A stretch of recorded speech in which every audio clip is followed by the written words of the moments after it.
या ठिकाणी सांगून, परंतु मला वाटतं त्यांच्याकडे ठोस पुरावे असतील तर त्यांनी निवडणूक आयोगाकडे या ठिकाणी दिले पाहिजे. निवडणूक आयोगाने ऐकलं नाही तर त्यांनी कोर्टात गेलं पाहिजे, न्यायालयात दरवाजे ठोठवले पाहिजे. निवडणूक आयोगाने देखील स्पष्टीकरण दिलेलं आहे. अशा प्रकारचं ऑनलाईन कुणी सांगून मत कमी किंवा मत ॲड होत नाही, त्याला सगळं प्रोसेस करायला लागते.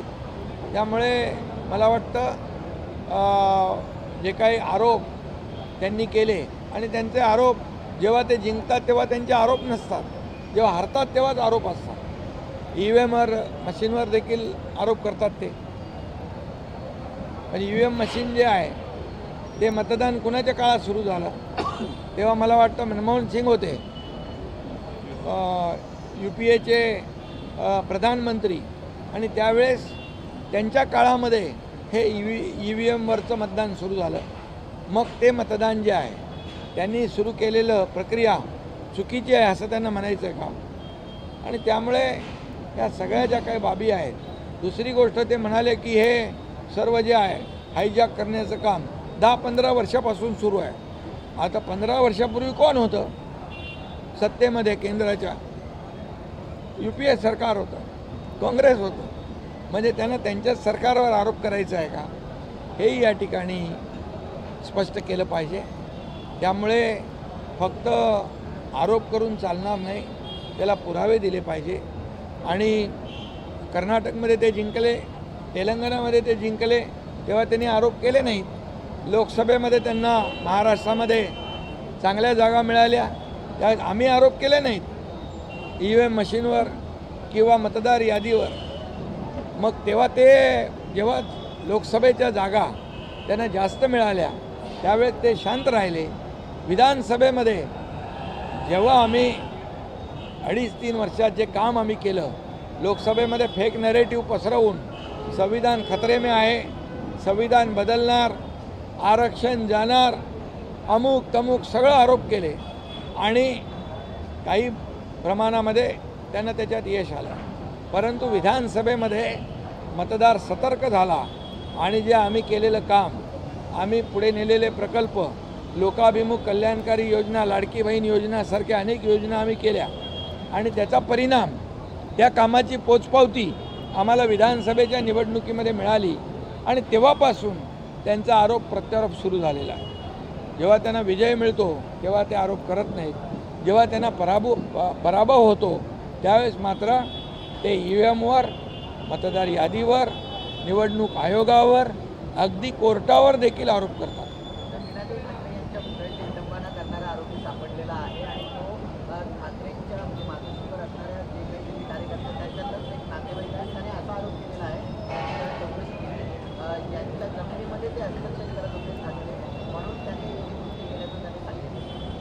त्यांनी स्पष्टीकरण दिलं आहे ना. म्हणजे एखाद्या माणसाला, परंतु झालेला प्रकार जो आहे अतिशय दुर्दैवी आहे, निंदनीय आहे. कारण अशा प्रकारे माँसाहेबांच्या पुतळ्यावर रंग टाकणे हे दुर्दैवी प्रकार आहे. त्याला कुणी पाठीशी घालता कामा नये. त्याच्यावर कठोर कारवाई तर होईलच, परंतु यामध्ये राजकारण करण्याची जी काही तयारी काही लोकांची होती ती त्याच्या त्याचं नाव आहे पावसकर, त्याच्या स्पष्टीकरणामुळे हाणून पाडलेली आहे. तो तिकडे होता ना, मातोश्रीच होता. हां,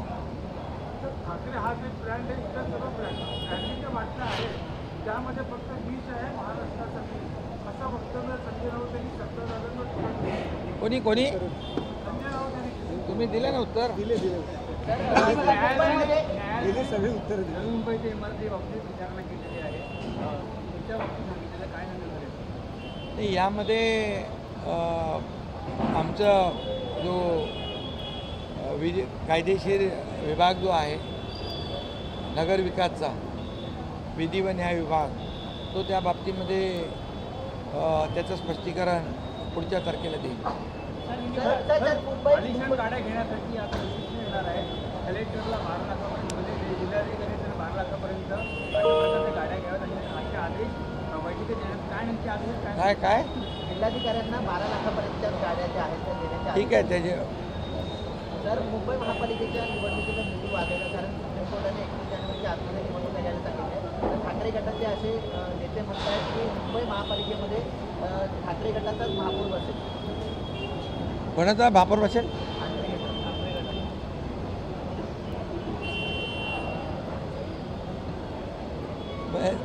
त्यांच्याबरोबर दुसरं कोणीच नाही वाटतं.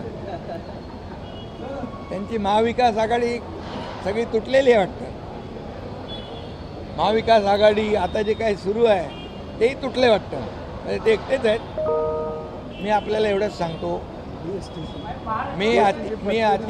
मी अतिशयोक्ती करणार नाही, पण मी आपल्याला एवढंच सांगतो त्यांची जागा BSTतल्या छोट्याशा निवडणुकीने जागा दाखवून दिलेली आहे आणि याचा बोध त्यांनी घेतला पाहिजे.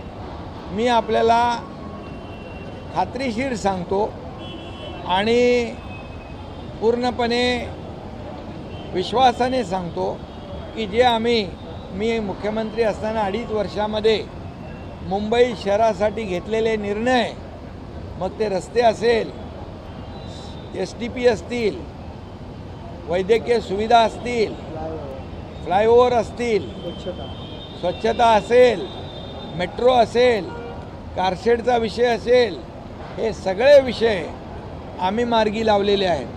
त्याचबरोबर मुंबईतून मुंबई बाहेर फेकलेला मुंबईकर याला पुन्हा मुंबईत आणण्यासाठी आम्ही क्लस्टरचं धोरण राबवतो आहे आणि त्यामध्ये आमच्या ज्या काही आमची प्राधिकरणं आहेत, म्हणजे म्हाडा, SRA ते आहेतच, पण त्याच्याबरोबर MMRDA, CIDCO, MIDC, MSRDC, BMC या सगळ्यांना घेऊन हे रखडलेले प्रकल्प कुणामुळे रखडले होते हे मुंबईकरांना माहीत आहे आणि म्हणून क्लस्टरच्या माध्यमातून या पुनर्विकासाच्या माध्यमातून मुंबई बाहेर गेलेला मुंबईकर आम्ही पुन्हा मुंबईत आणण्याची प्रक्रिया सुरू केलेली आहे.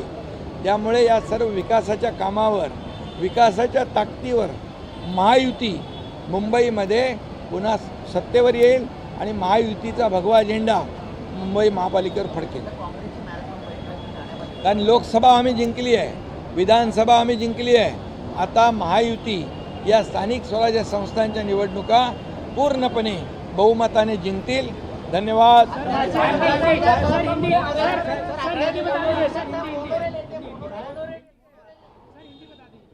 तर राहुल गांधींनी जे आरोप केले होते त्यावर उपमुख्यमंत्री एकनाथ शिंदेंनी उत्तर दिलं आहे. त्यांची जागा BST मधल्या निवडणुकीनं दाखवून दिली असं म्हणत ठाकरे बंधूंचे एकत्र येण्याचे जे संकेत मिळत आहेत त्यावरून सुद्धा निशाणा साधलेला आहे. महाविकास आघाडी तुटली असं वाटतं असं शिंदे म्हणाले.